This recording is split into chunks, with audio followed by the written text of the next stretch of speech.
Good evening. This is John Graham, President of Local 770. Welcome you to the general membership meeting in the first quarter of, 2023 or 2022? 2022. Time's just going so fast. Just give it a couple minutes. We're in a Zoom webinar tonight for folks to come on the line, and then we'll be going through the regular business of the union reports from the divisions, as well as an update and discussion about the current grocery contract campaign. Yeah, Kathy Ernesto in Spanish. yeah, Veracruz. yeah. Is Ernesto on yet? I don't even see Ernesto. No. Not yet. So we're not ready for translation yet, but I will say, so we'll be ready to start translation in a minute, but we do have 400 and something people registered, and we have 76, 77. It still is going up. So it is taking people a little bit of time to join. I thought it would be instantaneous, but it's not. So let's wait 1 minute before we get started, and we gotta wait for the translator anyway. So do you want to, somebody had some music keyed up. We can play music for about a minute. We didn't. Okay. My dogs. So good evening. This is John Graham, Local 770. Welcome to the general membership meeting for the first quarter of 2022. We'll be discussing the regular business of the union, as well as reports back from the contract campaign and all the various divisions of the local union.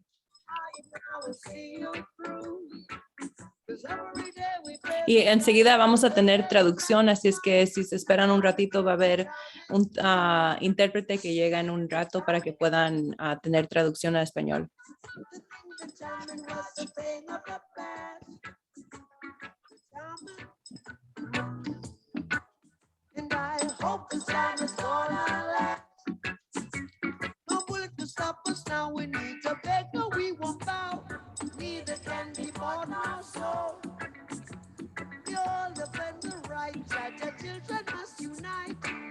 Is worth much more than gold.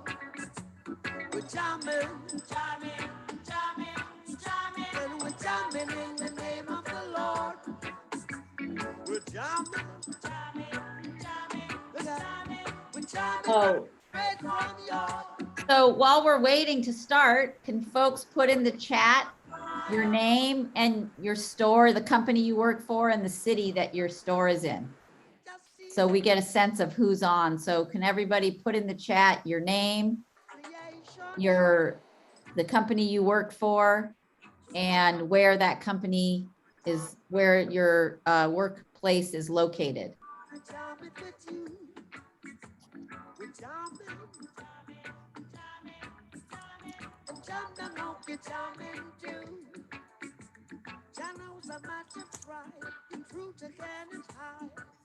To keep you satisfied.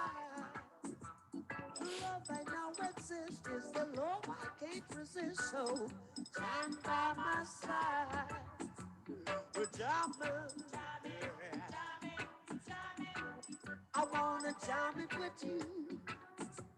We're jamming, we're jamming, we're jamming, we're jamming, we're jamming, we're jamming. Kathy, where are we? Numbers? Yes, we have 115 people. I think we should get started. I'm just wondering, I want to hear from Lisa. What's happening with the interpretation?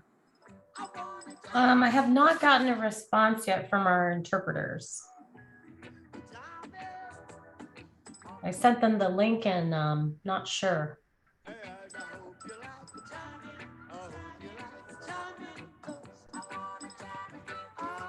We may have to start without them.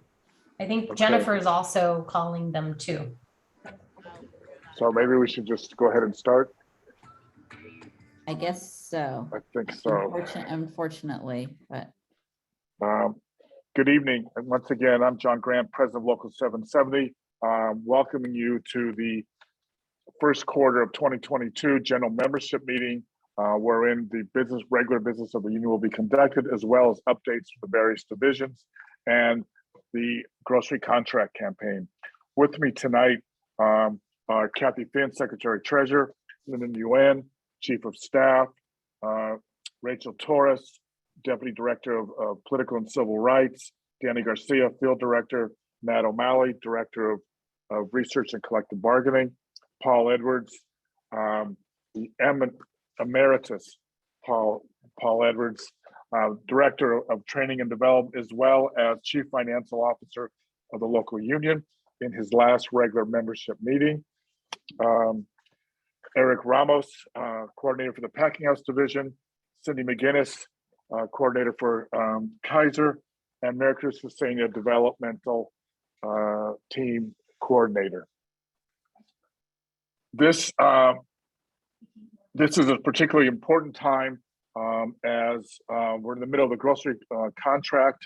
And but first I want to give there is no Spanish translation right now, and I apologize for it. Our translator got stuck in Zoom traffic and apparently can't make a left turn against traffic and get in.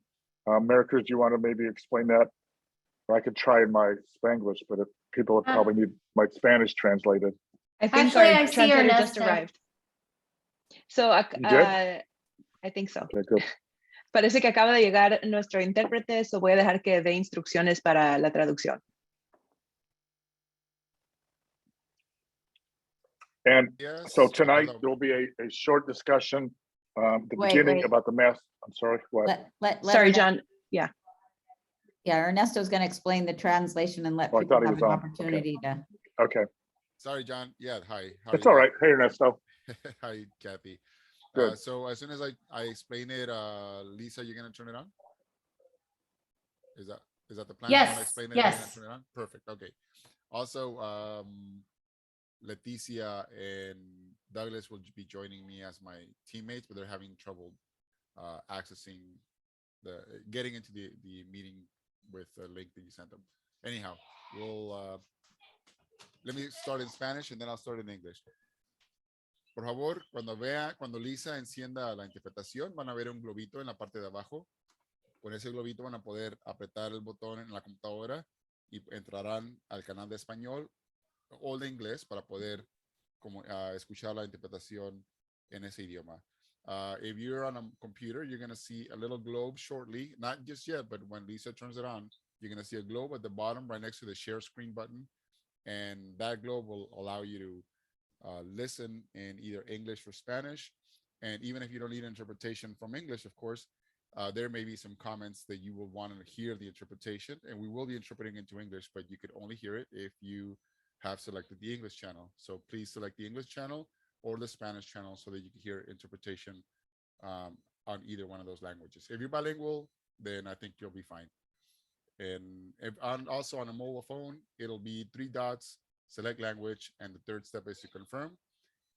3 dots, language, and confirm. And let me just say that last part in Spanish too. Y si están en un teléfono celular y quieren escuchar la interpretación, van a ver 3 puntos, seleccionar el idioma y confirmar la decisión o la opción. 3 puntos, seleccionar el idioma y confirmar la opción. Thanks, John. Thanks, Kathy. Thank you. Good evening once again, and if I can remind all participants and members to talk slowly because the Spanish translation is simultaneous. Tonight's agenda will be a brief update at the beginning by me regarding the Messer food campaign.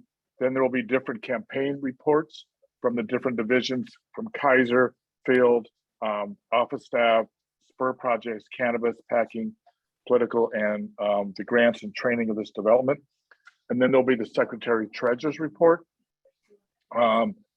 reviewing the minutes and the trustees report, as well as the investment transaction. And then we'll take members' comments and questions. The Friday night, or Sunday night rather, this last Sunday at about 9 p.m., contract negotiations broke off with the major food employers, Albert Vons, Albertsons Vons, and Kroger. And this was a result after some 12 days of negotiations, sometimes going 14, 15 hours a day.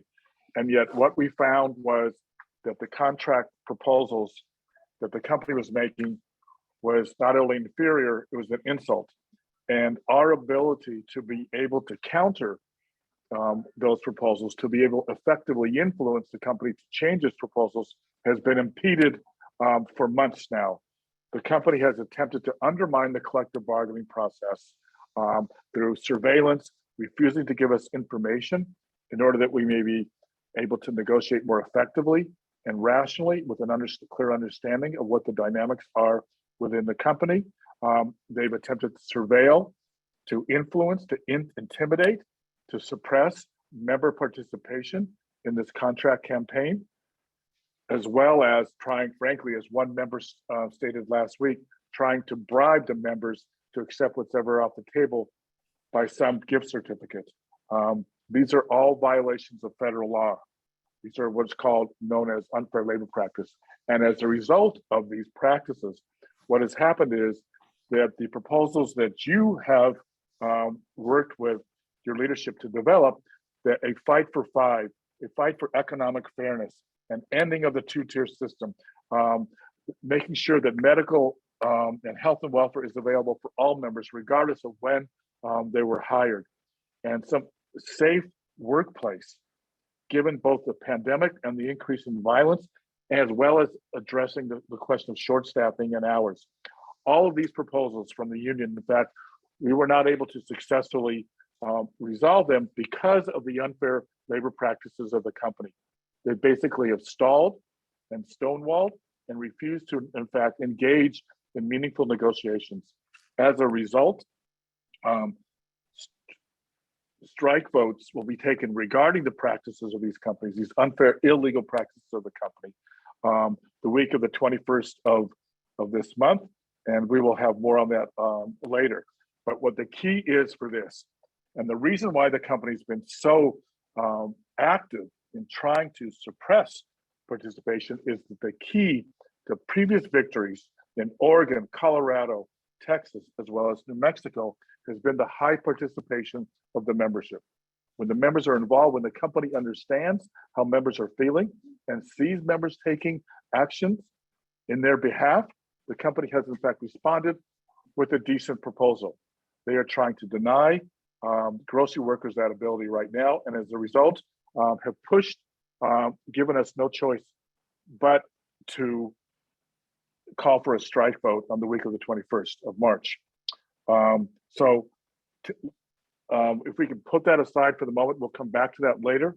But first, if we could have some of the different divisions report on what's been going on at the same time throughout the union, all 31,000, from Paso Robles all the way to Lancaster, Palmdale, and down to the harbor.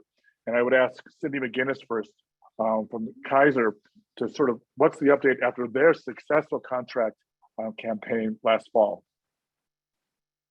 Cindy? I have to get myself off of mute. So thank you, John. Yeah, we had a pretty hard negotiations and you guys are just starting into it. So in 2020, we here in Southern California achieved an operating margin that exceeded the financial target. Kaiser exceeded the financial target enough to open up the financial gates for payouts and fund the incentive program by 15%. That is something that we bargained with Kaiser so our employees could receive some benefits of the hard work that they do. The actual payouts depend on multiple factors, including each medical center location. So for instance, we have LAMC, West LA, South Bay, West LA, throughout all of Southern California, from Kern County to San Diego and everything in between. When the Alliance unions learned that our PSP would be significantly reduced from last year, we pushed to the Kaiser leaders to pay out the highest possible amount. The Alliance contract guarantees the PSP payout based on performance, even if KP doesn't meet its financial targets. However, payouts are much lower when the regional financial target, also called the gate, is not met. When we learned that these payouts were going to be much lower in many of our regions, and we were not going to make those financial gates, we proposed to Kaiser to pay the full PSP payout in light of the special COVID conditions last year. Initially, KP responded to our proposal with a proposed thank you bonus of up to $1,000 and $750 for those coded less than 32 hours. The unions pushed back and Kaiser did agree to increase the thank you bonus to $1,500 and then also $1,000, which is a significant improvement. Our representation produced an important improvement to all of our members. It is a bonus that is contractually bargained and is obligated to be paid to our alliance as per of our national agreement, which we bargained so hard for. The thank you bonus is a one-time discretionary bonus provided by KP in recognition of employee contributions in this past challenging year and a response to our union pushing on them.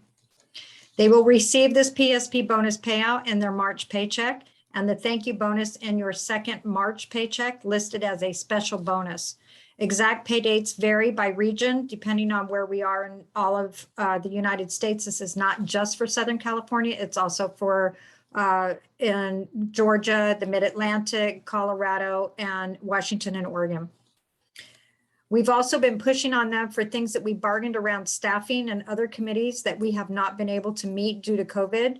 We are pushing that these meetings need to happen sooner than later, and we are hoping to get them started as soon as possible. We will also be having the Alliance Leadership Conference that will be held later this year because it's been postponed because of the COVID. We will be meeting April 28th through May 1st. Attendance for the stewards will be virtual. The national agreement will be reviewed and discussed and making sure that all the things that we bargained are implemented. Thank you, Cindy, for an excellent report and excellent work that you and the whole team did to get that contract. I'd ask Matt O'Malley if he could give a report on cannabis. Thanks, John, and good evening, everybody.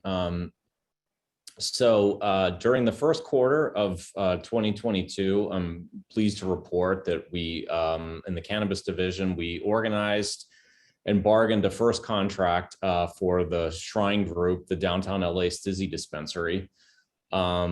The contract was ratified at the end of January after about like a 3-month process here. And it's a statewide agreement that's basically going to set a pattern for the entire state of California in terms of labor standards in the cannabis industry.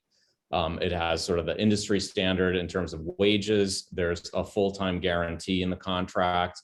And we were able to secure a lot of other good benefits, you know, in terms of vacation, health insurance, and paid time off. So Stizzy is now basically one of our new best friends. And so we're presently helping them try to obtain a license in Ventura County at the moment.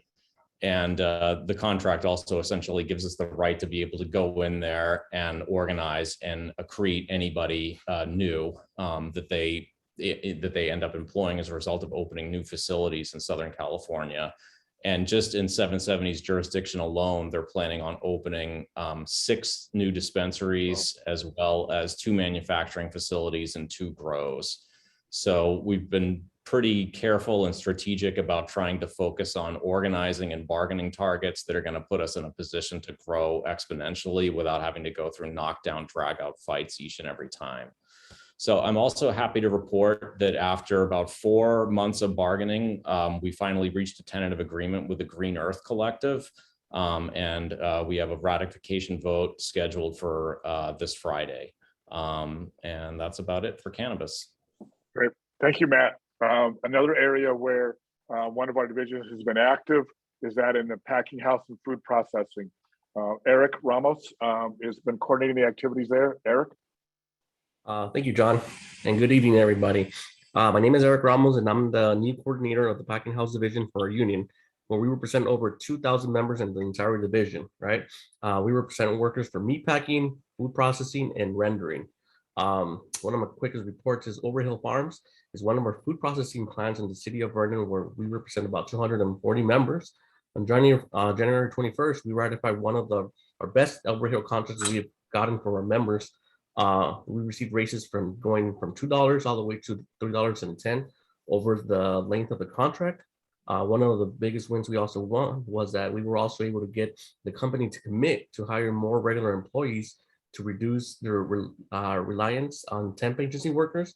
This is an industry that heavily relies on agency workers. So this is a big step into towards the right direction. Another of our plants is Darling Ingredients. This is one of our 2 rendering plants that we represent here in the city of Vernon. We represent over 20 members.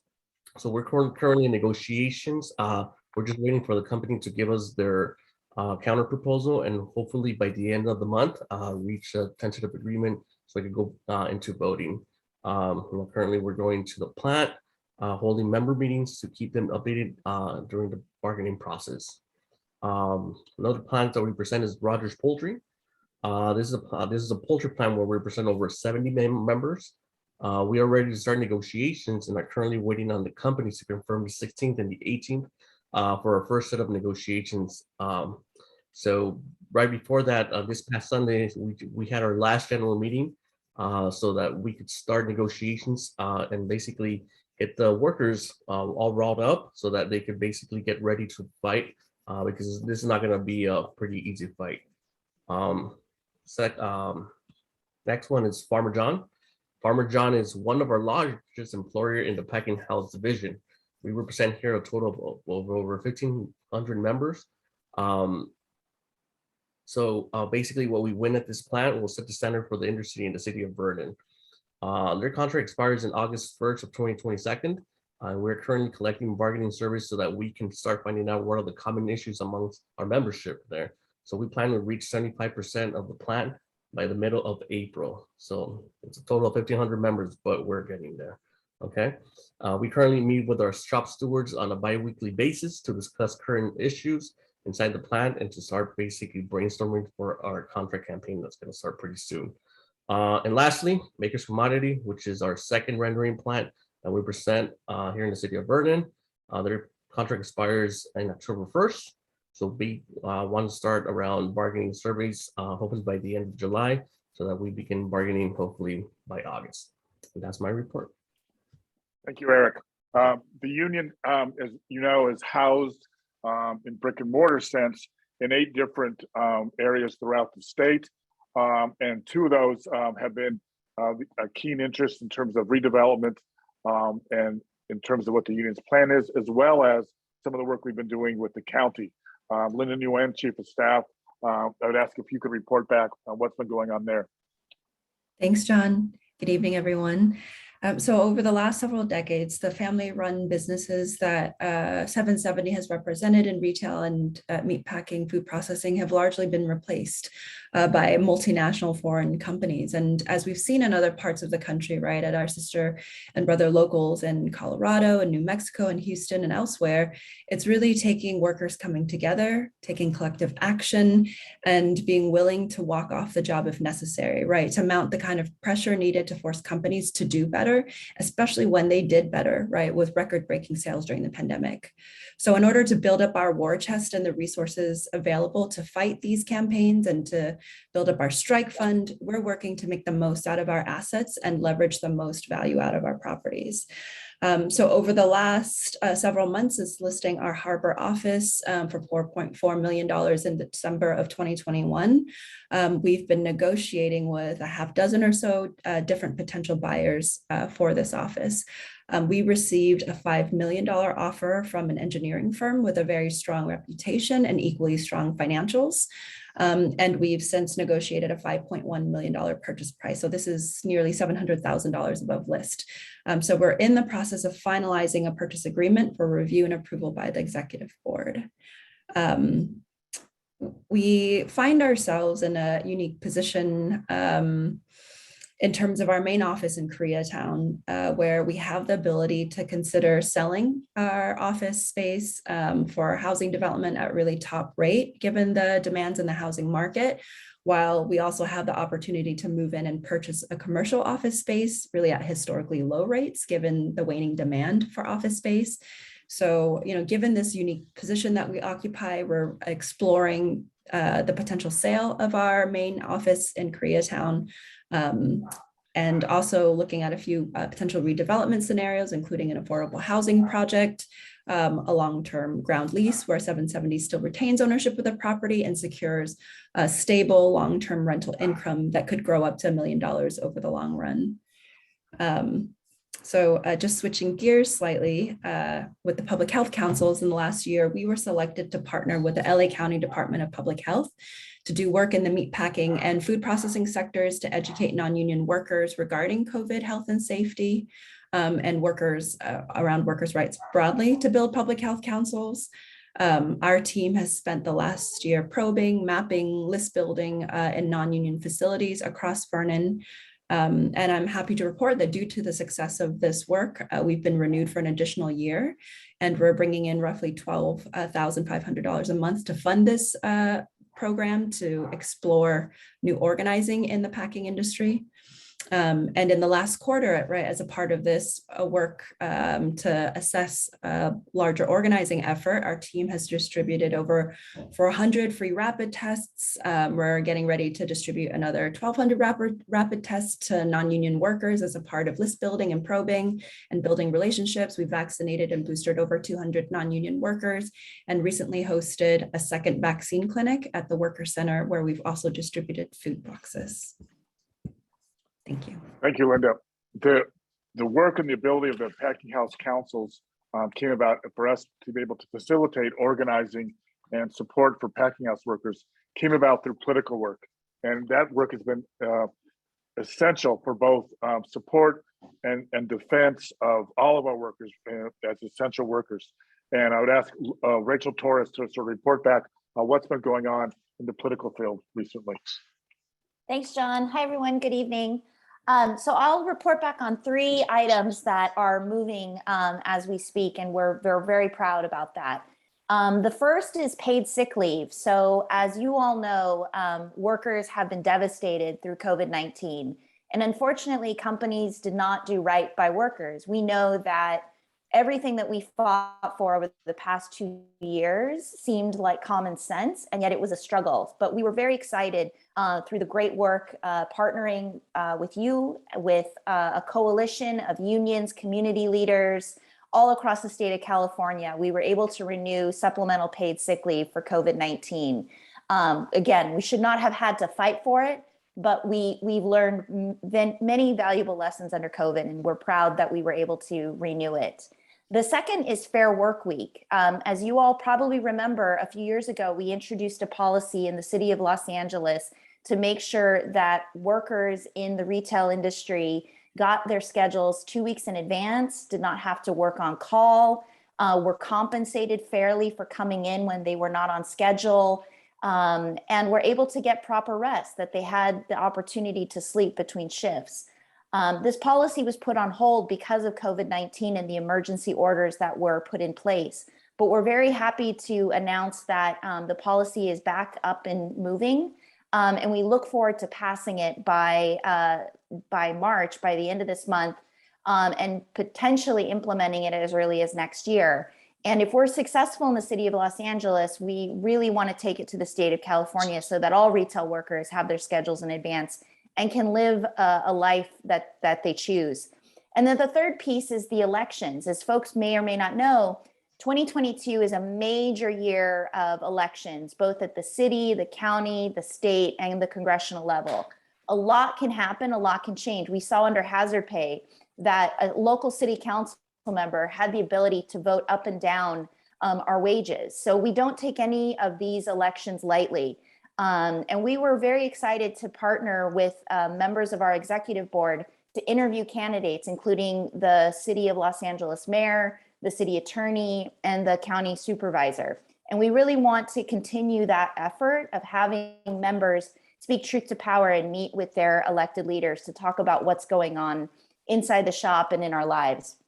And just as a final note, we really look forward to working as a coalition in the political sphere and in the community sphere in supporting all of you through this campaign, through winning a solid contract. We will be out there with you. Thank you, John. Thanks, Rachel.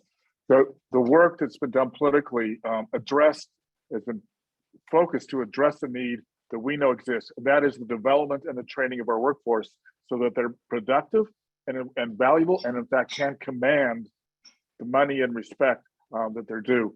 And Paul Edwards pioneered the development, the division of training and development in a way that few others throughout this country have done.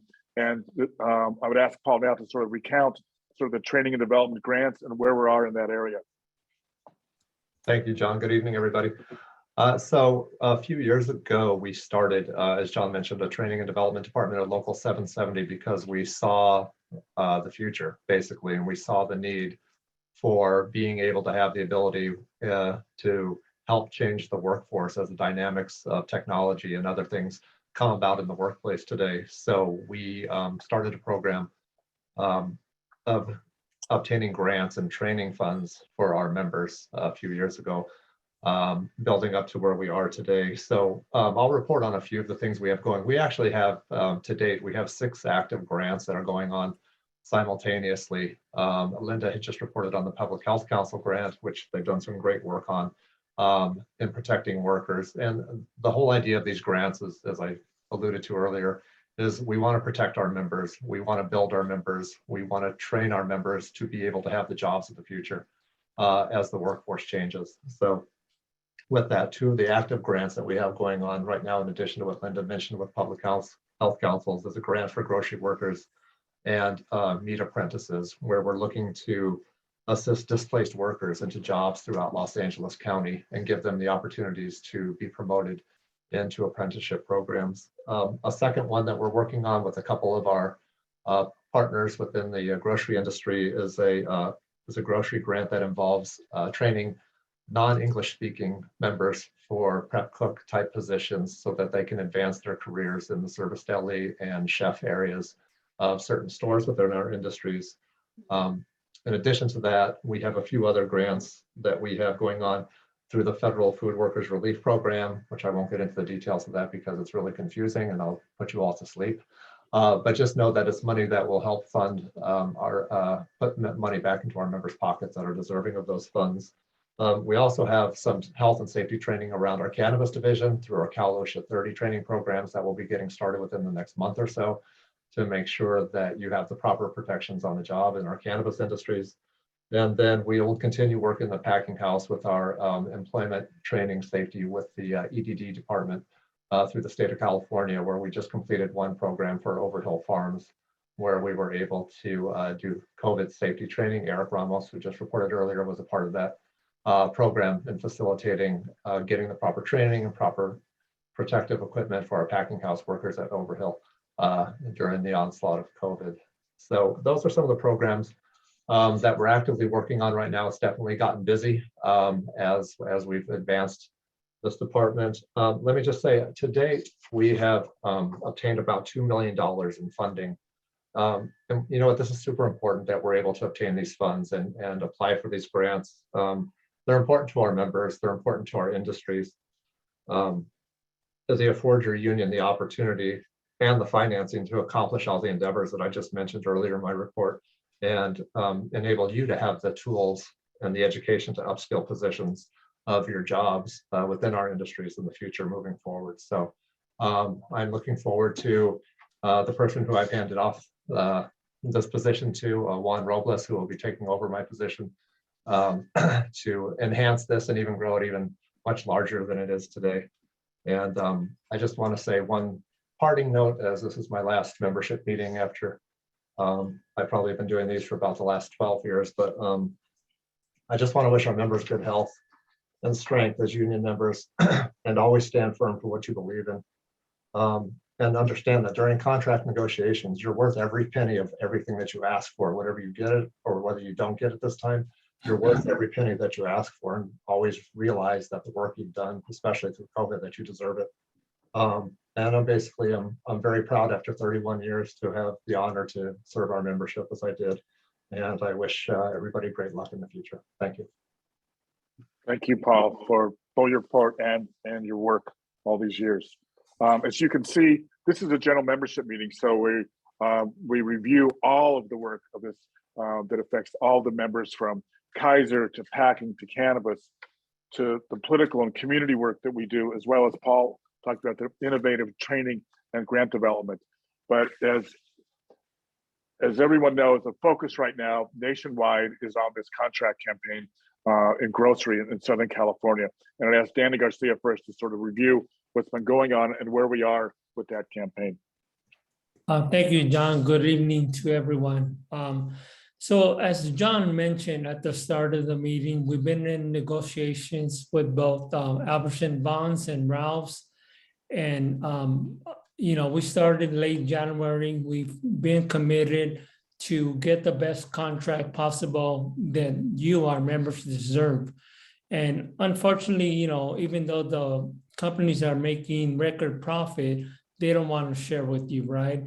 And so I do want to recognize our stewards, our contract action teams within the stores for really, collecting petitions, turning out to our week of action we just had, and really, talking to the coworkers.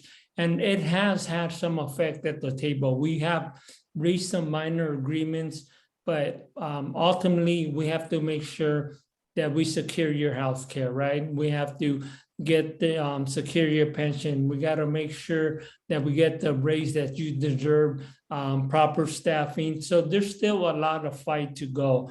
So because how President John mentioned, we did not reach an agreement on Sunday night. We're going to be escalating our actions. And so we're going to be now taking a vote the week of March 21st.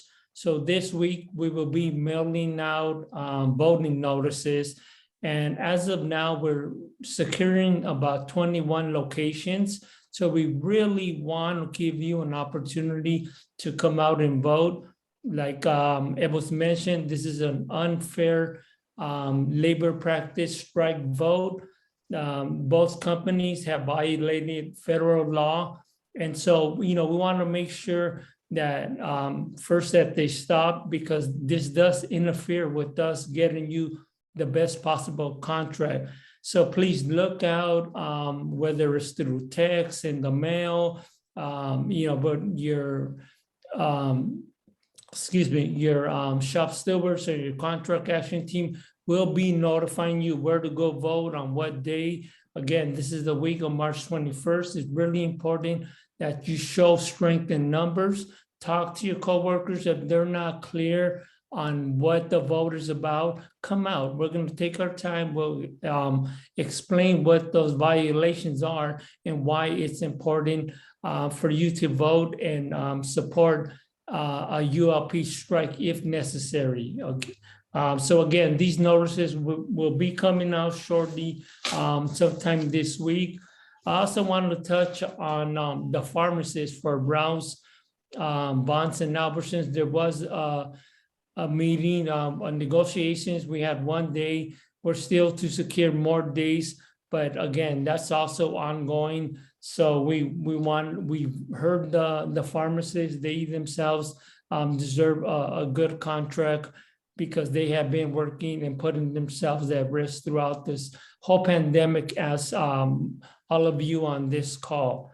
Also, Stater Brothers will be starting negotiations this week on Thursday, and we'll have a bargaining committee join us. And we're hoping to again make the gains and then get you the correct and proper contract that you deserve as members. And also Gelson's, we did have already our first day of negotiations with Gelson's. We gave the company our proposal. We did have a bargaining committee member with us. It was kind of a late notice. So we will be inviting more members onto the bargaining committee. And we look forward to getting more dates from Gelson's. And then I don't want to forget about Super A members. We will be eventually getting to the table with Super A. So again, just want to circle back. We'll be having voting the week of March 21st for Albertson, Bonds, and Rouse members, and that also includes the pharmacists. I'll pass it back to you, John. Thank you, Danny. And Maricruz Esenia has assembled a band of heroes to work in support of this campaign, and what we call the developmental team. So Maricruz, tell us how the magic's going to be working. Thank you, John, and good evening, everyone. Buenas noches a todos. You may have heard last year that we had a group of SPURS, Special Project Union representatives, right? Members just like yourselves that took the challenge on to come out of their stores and help win one of the best contracts we've ever gotten on CVS and Rite Aid. And so we're back at it again this year. This year we have 8 members that have taken on this challenge to work on our biggest contract, right? On the food contract, over 16,000 members are affected by this contract.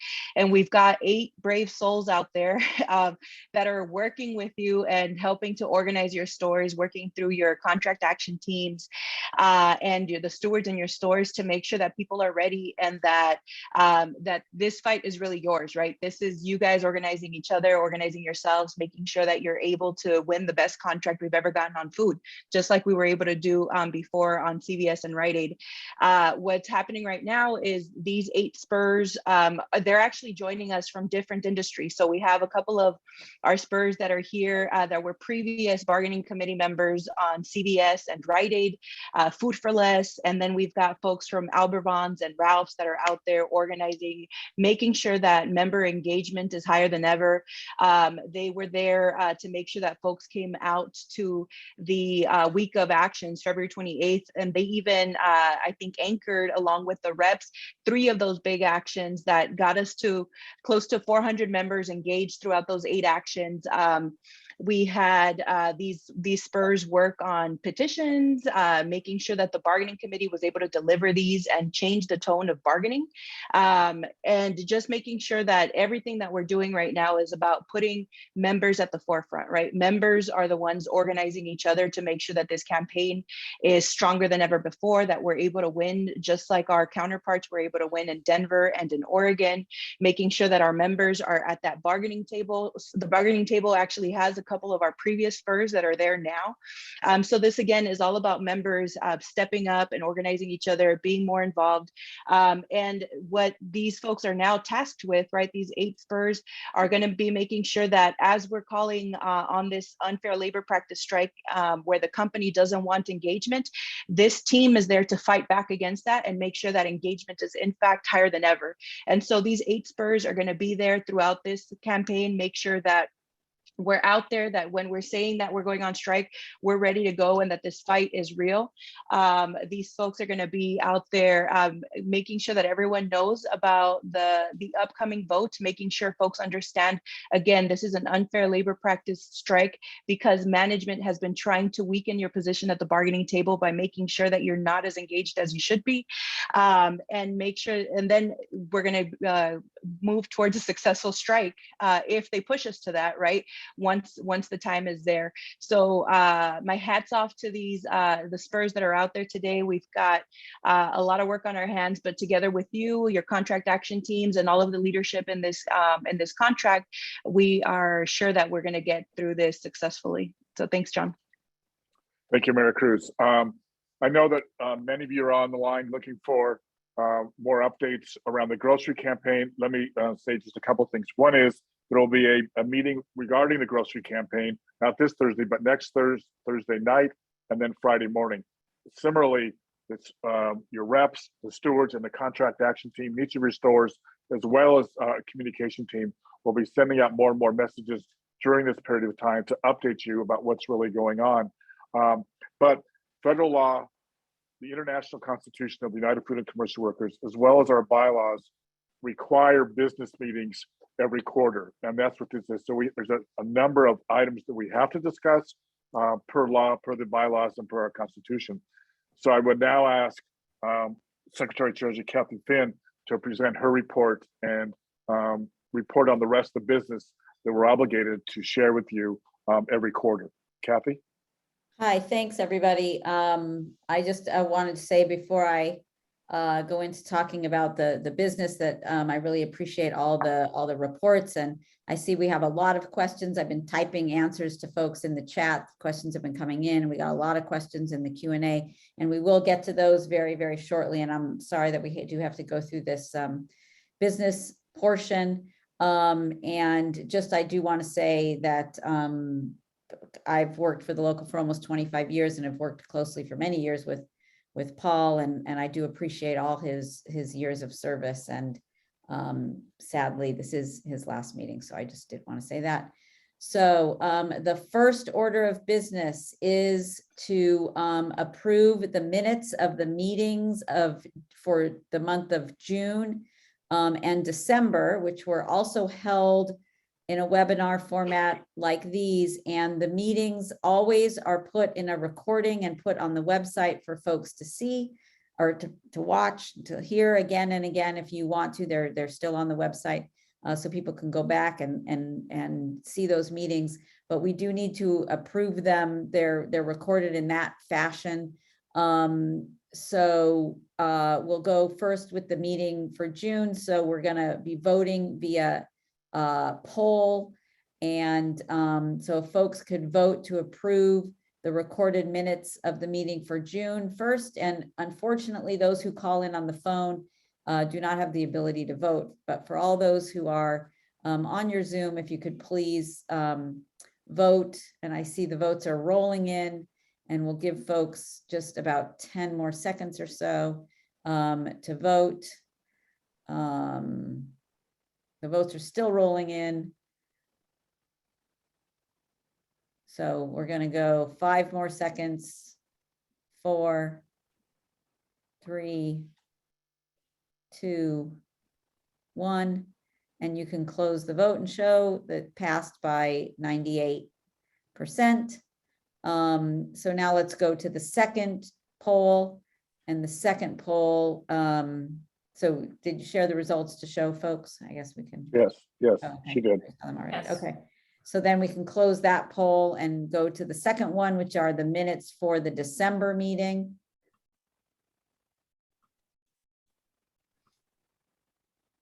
There we go. Do you approve of the recorded minutes for the meeting for December 2021? And we'll give folks just a couple of seconds more to vote. Votes are rolling in.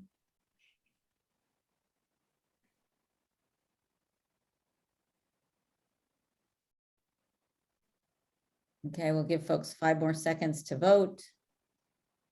4, 3, 2, 1, and close the vote. And again, it's 98% approve of the minutes of December. So that motion passes.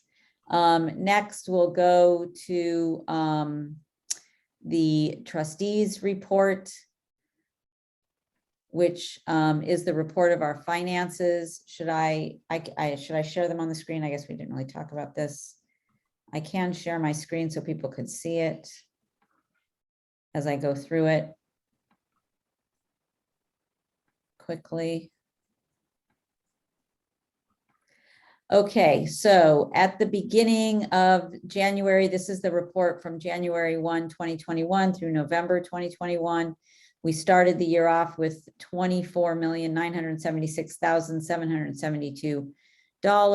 We have taken in revenue during the year of $19,848,407.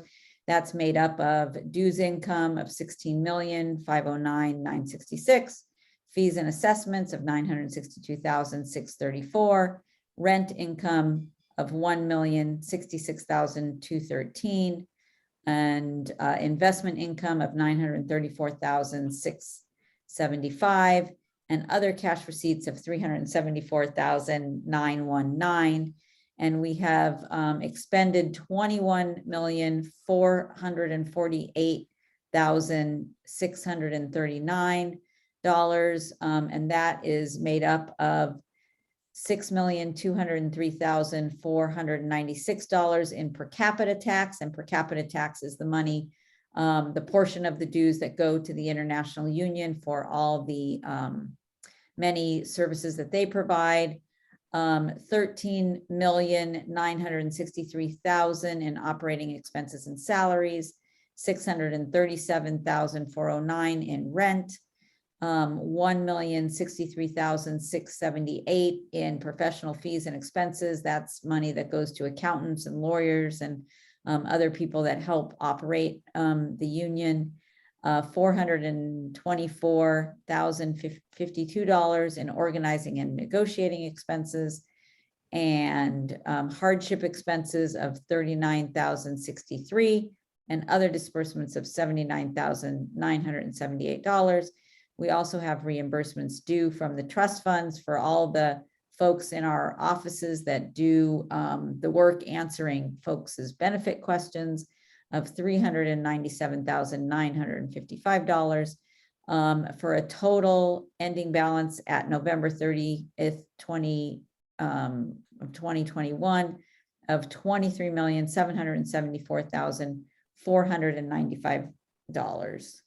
And now I'll stop sharing so we can do the vote as to whether folks approve the trustees report. Can you launch the poll, Lisa? There we go. The question is, do you approve of the trustee report? We'll give folks a few seconds to log their vote.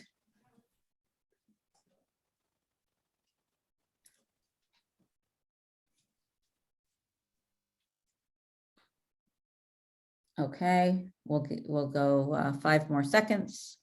4, 3, 2, 1, and let's end the poll. Again, 98% approved. And finally, oh no, it's not quite finally, we have the investment transaction report for the month of December. And I can share this one as well quickly. So during the month of December, and this is all the investments, I in the trustees report mentioned that we make some investments and earn some money that way. So we paid down some Merrill Lynch government and agency securities in the amount of $31,976.14. We sold exchange traded funds and mutual funds in the amount of $222,557.48. We purchased some common stock shown there. Let's see. In the amount of $110,814.75. And we also sold some common stock. It's all listed there. I'll keep going down to the bottom. Well, we sold a lot of common stock. Pages and pages. Okay, there we go. In the total amount of $311,142.71. And that is the investment transaction report. And I will stop sharing my screen so that we can launch a poll as to whether folks approve the investment transaction report.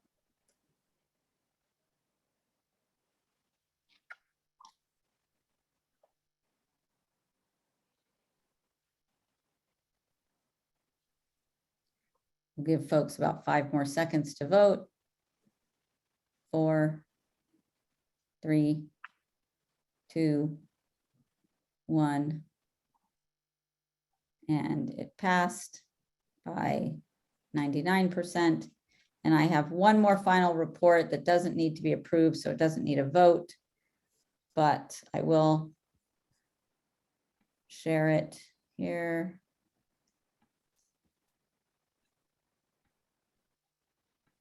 And this is the membership report for the month of February 2022.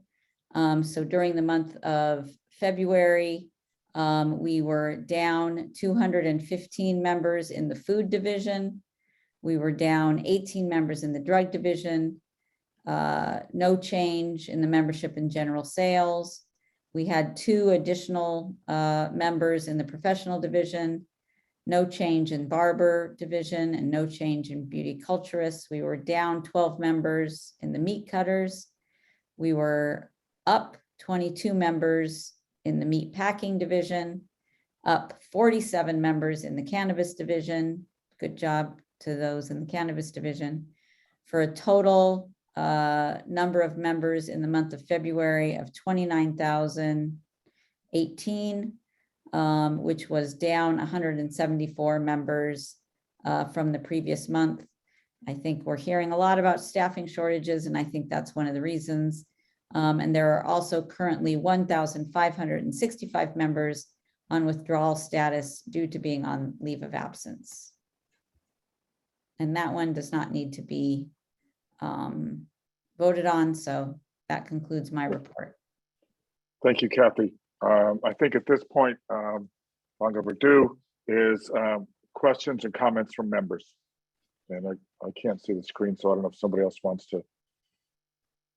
Yeah, Take that. yeah. So if anybody, if you raise your hand, if you're on the Zoom, you can raise your hand by clicking the raise hand button at the bottom of your screen. If you want to ask your question live, if you're on the phone, you can press *9 to raise your hand and we can unmute you.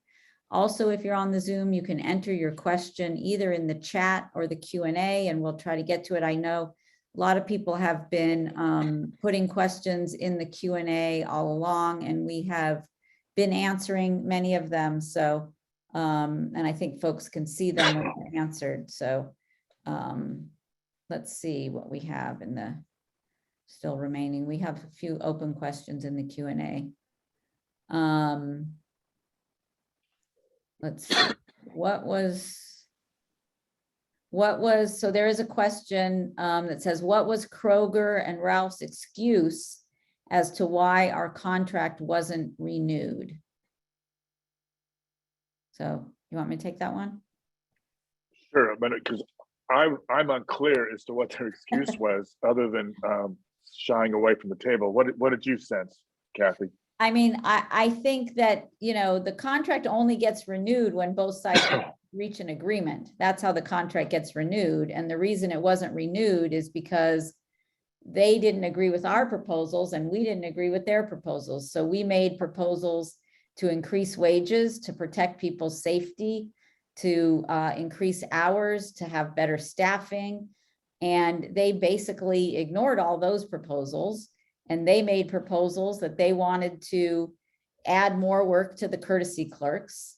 They wanted to, reduce limits on the ability to have courtesy clerks work in a higher class and do more food clerk and GM clerk. They wanted to reduce restrictions on general merchandise clerks doing more food clerk work. I mean, none of their proposals were things that we would agree with, and they didn't agree with our proposals. So that's basically why the contract wasn't renewed, was because we didn't reach an agreement. Mary Cruz?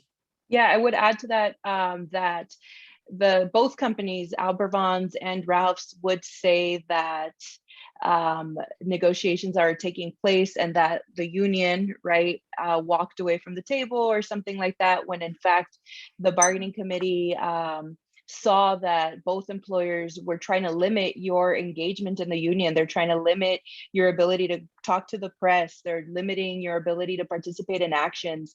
And so those unfair labor practices that they committed really are detrimental to the whole process. And so the bargaining committee even poured their hearts out on Sunday during the negotiations process, delivering all of the petitions that you all signed, calling on the company to do better. And even then, the offer wasn't good enough. And so when they say, you know, like, why is there no contract? It's because they're not taking it. It's not just that they're not taking it seriously. They're actively trying to weaken your position at the bargaining table through these unfair labor practices. And so finally, that's why it is so important that everybody come out to the vote meetings on March 21st, 22nd, and 23rd.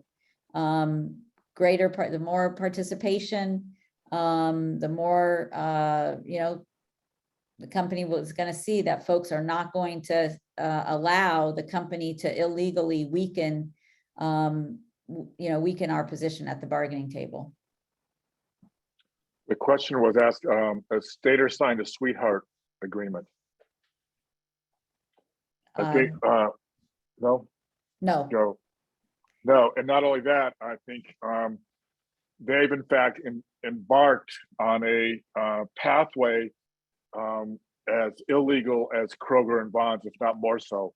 where they've in fact engaged in illegal polling, surveillance activities, and trying to undermine the process there as well. We have 4 days, 4 days scheduled with them, the 10th, 17th, and 24th and 25th. And all the locals are ready to take them on and sort of bring them back in line. It's not the same Stater, as you well know, it was before. They've now decided they've been corrupted and basically attempt to sort of do whatever they want in the store, despite the contract and despite the integrity of each of the workers there. So it looks like a battle's shaping up with Staters as well. There's another really good question here about the strike fund. And I mean, the question says, will there be a public strike fund? And if it ends up going from an unfair labor practice strike to a general economic strike, and it actually, there can be a strike fund in an unfair labor practice strike, just like in a general strike. And we do have a strike fund, and there will be strike benefits paid. And I think we can put out number. Yeah. So every person who is on strike and shows they're on strike by checking in at the picket line will receive up to $600 per week in strike benefits. And it's based on, you know, the amount of time that you are on strike. So showing that you're on strike by showing up at the picket line, signing in and out each day, it's $120 per day for up to 5 days a week, for a total of $600 a week. Maricruz? And I would just remind folks that as we're gearing up, and now that the companies know that we're taking strike votes, they may be hiring new people right now, thinking that they'll be able to use them to break the strike or anything like that. First of all, it's been hard already for them to hire. We know that there are staffing shortages everywhere, but I would remind folks that if you see new people in the store, it's more important than ever to go up to them, introduce yourself, make sure that they know who their stewards are, their contract action teams, and get them signed up. All active members in the union, all members of a union are eligible to participate in a strike. So if you see new hires, go ahead and introduce them to your contract action teams so that they can also get involved in this strike. Good job. There is another question that says, I'll just read it out. Pharmacy teams endured having to do their regular jobs while providing COVID vaccines and COVID testing and never-ending customer harassment. What's in the plan to provide a fair compensation for overworked pharmacy teams?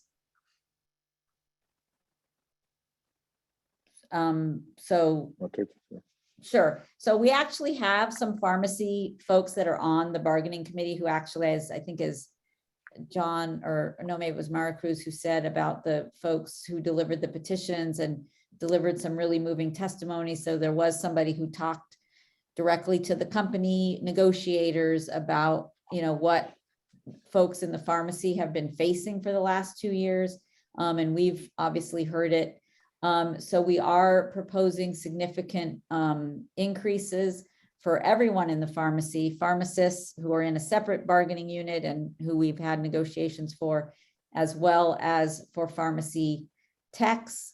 The increases in at least in our initial proposal for pharmacy techs were for like a $4 increase right out, you know, right from the beginning. And then I think $2 and $2 in the next 2 years, I think it was.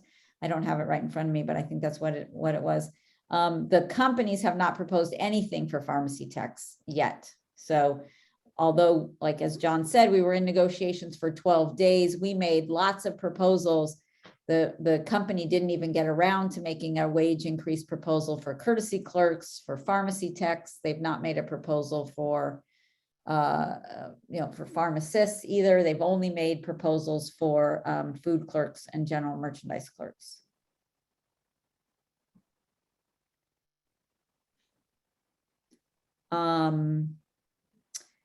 This is a good question. Somebody's asking, if we go on strike, will there be a Target store and will the other stores be locked out?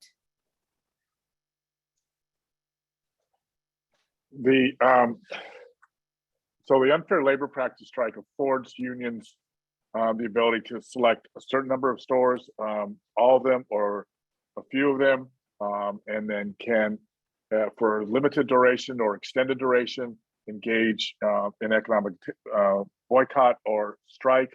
And so I think they will be targeted, but I'm really reticent at this point. One is the plan will be developed in conjunction with the other locals at the table.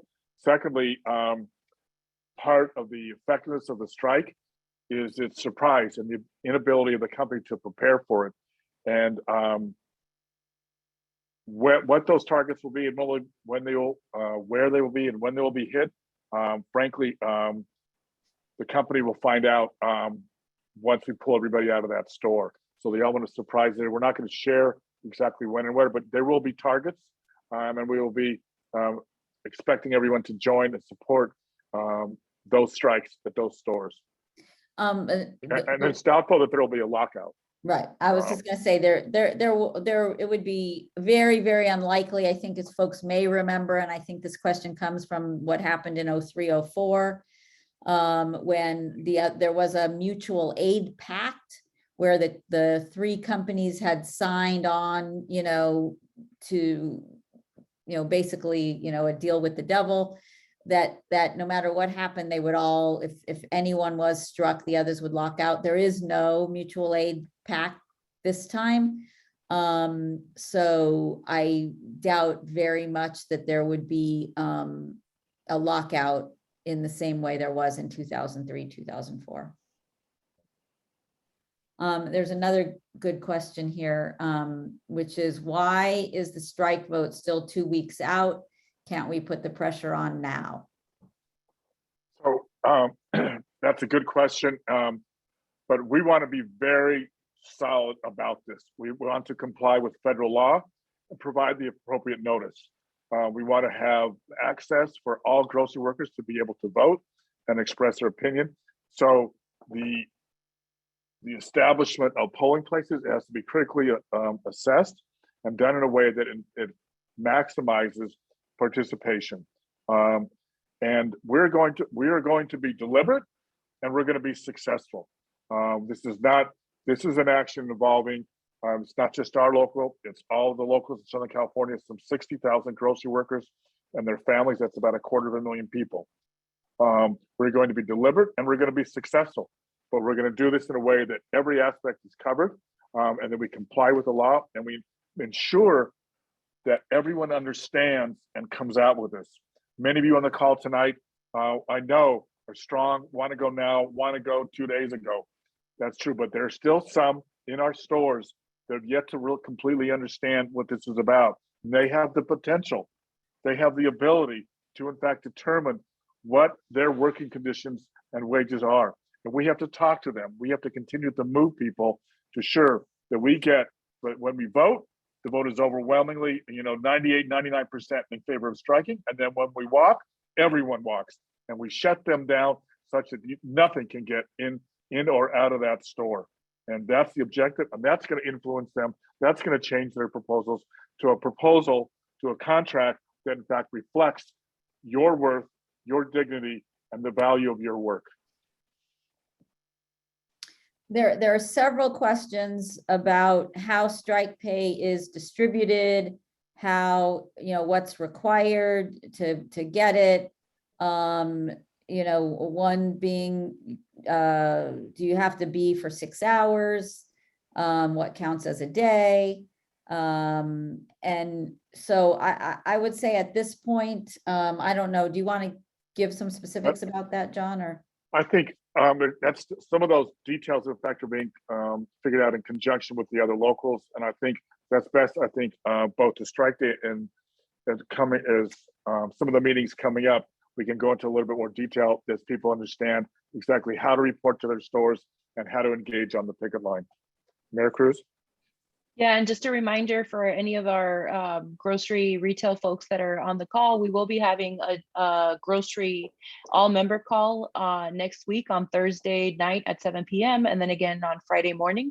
So for any of the folks here that are part of the this contract, if you're with Albertsons, Vons, Pavilions, Ralph's, any of our grocery retail folks, next week on Thursday at 7 p.m. and Friday at 9 in the morning, we'll have a lot more details at the general meeting.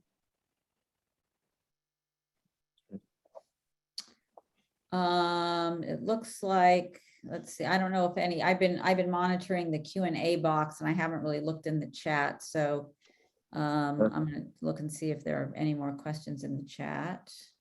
Because there are no more in the, over there, let's see. Let's see, the Gelson's, there's a question, is Gelson's, I guess. There's it's no a- there's no sweetheart agreement with Gelson's. Similarly, we've had one session where we presented the proposals to Gelson's, and now we're waiting for new dates to come back and negotiate with them. And just to be clear there, I think part of the question was, can we also walk away on the 21st? So just a clarification, no one is walking away on the 21st. On the 21st, we're beginning the vote on the ULP strike. So the 21st is simply the first step of this, where members will be given a chance to vote on whether to accept and go out on an unfair labor practice strike. So the 21st, again, is just the week of voting that's taking place. Thank you, Marcus. And I just to say, and I know this has been said before, but I want to just really reiterate that it is so important to come out to one of those meetings to vote, because that's how the company sees the strength of the membership. And it's really not what happens at the bargaining table. We can sit at the bargaining table. We already sat there for 12 days. And as John said, most of the days were 12 hours or more trying to negotiate. That's already, you know, over 100 hours, 140 hours of bargaining. And the company can just continue to say no, particularly in light of all the unfair labor practices that they have been committing, until they see that the workers are going to stand up and fight back. So the strike vote is your opportunity to come and express, have your voice heard on that issue. And the more folks that come out and vote, the better. So I think, as John said, those folks who are on the call, sounds like all strong and ready to go, and that's awesome. But you need to talk to all of your coworkers and make sure they similarly are ready to go. And we will know that by them coming out to vote.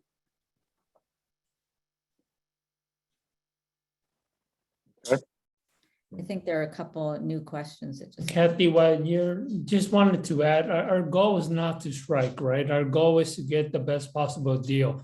I think if, you know, we just have to remind everyone that the more we do, the more pressure we put on the company, we might be able to avoid a strike. A strike is our last resort. But I think, you know, we wear our buttons this week. We'll be buttoning up every store. We continue to talk to coworkers about what's going on and make sure that we come out to vote by the thousands. I think both Albertsons, Vons, and Rouse will realize that you as a worker, as their worker, as a member, know you deserve more than what's on the table now. So we ask that, again, you guys come out to vote the week of March 21st. We'll be sending voting notices. It'll be on our website, all the locations, and your stewards and your contract action teams will also be reminding you about the vote. There was just a question about whether Gelson's, if Gelson's does not have a sweetheart deal. So the question is, do we go out on strike at the same time? So one thing is, we've only had one meeting with Gelson's. So we are scheduling more meetings, and the same is true of Stater Brothers. There haven't been any meetings with Stater Brothers, but we have several meetings scheduled coming up. I just tried to call Gelson's today to schedule more meetings. So we're not going to be voting Gelson's and Stater Brothers yet. So, you know, we need to give them the opportunity, you know, like we had 12 meetings with these other companies. We need to give Gelson's the opportunity to come to the bargaining table in good faith and make a fair offer. In addition, Gelson's, as far as we know, hasn't been committing the same types of unfair practices that Ralph's and Bonds and Albertsons have been committing. If folks who work for Gelson's have had the company try to retaliate against you in any way, or you know, depress your ability to participate, certainly let us know. But we at this point have not heard of any unfair practices from Gelson's. We have filed unfair practices against Stater Brothers, on the other hand, but we haven't even sat down at any meetings with them yet. So the process, they're just a little bit behind in the process, but we will come around to that and have votes for Gelson's and Stater Brothers if those companies don't, you know, come around and negotiate with us in a fair manner and offer a fair contract. I guess there's two hands raised. Yeah, and there's also another good question in here just about how Food for Less is included in these negotiations, which that's a really very good question. I think, is it okay if I just answer that Food for Less question before we go to the raised hands? Yeah. So Food for Less, we negotiated last year. We finally, you know, it was very difficult negotiations. We were in the end, you know, not pleased really with the wage offer that the company was making, although it was the best wage offer we had ever had in that contract, and you know, really in line or better than other ones we had in the grocery contract as well. But we really wanted to have a higher wage deal. So ultimately we settled with an agreement with the company, which is the same company that owns Ralph's, that whatever increases are negotiated with Ralph's, the Food for Less members will get as well. The Food for Less members that are at the top rates of pay will get those increases as well. So for example, right now, the company has 60 cents on the table. We're not going to accept that 60 cents, obviously. But the Food for Less members got 55 cents. So already they're doing better by a nickel when they get their next increase. But that clearly is not what we're going to be settling for. So all the Food for Less members who are on this call, we'd encourage you to get involved in the campaign, because whatever comes out of this negotiations in terms of top rate increases will go to all the Food for Less members at the top rates as well. So the first hand up is Kendall Comrade, I think it says. So we're going to bring you into the webinar so you can speak. So we've unmuted you, Kendall. You need to, I think, press *6 to unmute your phone though. There you go. Hello, I was just wanted to clarify whether we had a right to vote on March 21st, or we had to wait till our contract was, which you did answer. Yes, okay. Thank you. Thanks for your question. And then we have Gilbert. I can't even see your whole name. I but- believe we answered that question on the Q&A. Yeah, I think the two, yes, I think we did. Both Oh, of them. Gilbert's Gelson's. question got answered too? Yeah, Gelson's. Oh, was that Gilbert's question too, or just Kendall's? Yeah, that was the Q&A question that you answered regarding Gelson's going out on the 21st. Oh, okay. Okay, so we're good. Yep. Thank you all again. Next, not this coming Thursday, but next Thursday at 7 p.m. and then Friday at 9 a.m. Is that right? There'll be a meeting for grocery workers regarding update on the contract campaign and where we're at. Once again, appreciate, we know our lives are hectic. There's many things you have to do. And this is what we need to keep an informed and participate, high participation union. Remarks for the good and welfare. I think I would suggest a moment of silence at the end of this meeting for those who have suffered and paid the ultimate sacrifice with respect to the pandemic that the company allowed to freely, frankly, ravage our stores and the lives of the grocery workers. But before we do that, I want to second Kathy's comments regarding Paul. Paul and I worked together for almost his whole career. There are many aspects I think that were exceptional, but I do think the two areas that I think that I just want to call attention to is we decided out of whole cloth to create a whole new department of training and development. And when Paul and I talked about it, he asked my thoughts, and I said, I don't have any idea whatsoever. This is your game. And he, out of nothing, created a department that in fact is one of the leading recipients of grants and development, and thinking through these issues of what is the future of work in packing, in cannabis, and in grocery, and be making sure that our members are in fact ready to in fact meet those needs in a way that enables our companies to continue. And secondly, then switching gears completely, took over as chief financial officer of our accounting department to make sure the union's finances are running well when we had a sudden retirement. And both those kept the union afloat, but two, enabled the union to in fact break new ground and be the trendsetter that it is. And I just want to extend my thanks as well and appreciation for a career well done. Thank you, Paul. Thanks, John. All right. I would ask for a moment of silence for those who in fact have stood up as essential workers and really kept our communities alive and thriving in the midst of all this, and yet paid sacrifice with infection, disease, and disability. And they are part of us, and we remember what they've done and their contributions to these industries.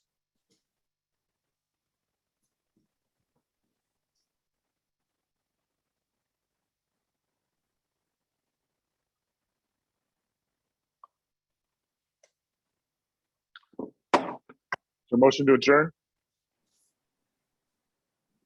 Somebody So moved. raise their hand. So moved. Somebody in the back. So moved. Moved and seconded. Oh, All those in second. favor indicate by raising your hand or scratching your nose or something. It seems to be unanimous to me. Thank you all. Now's the time to build this union, and we're doing it, and we're going to get a contract that's the best in the country. Now we go. Thank you.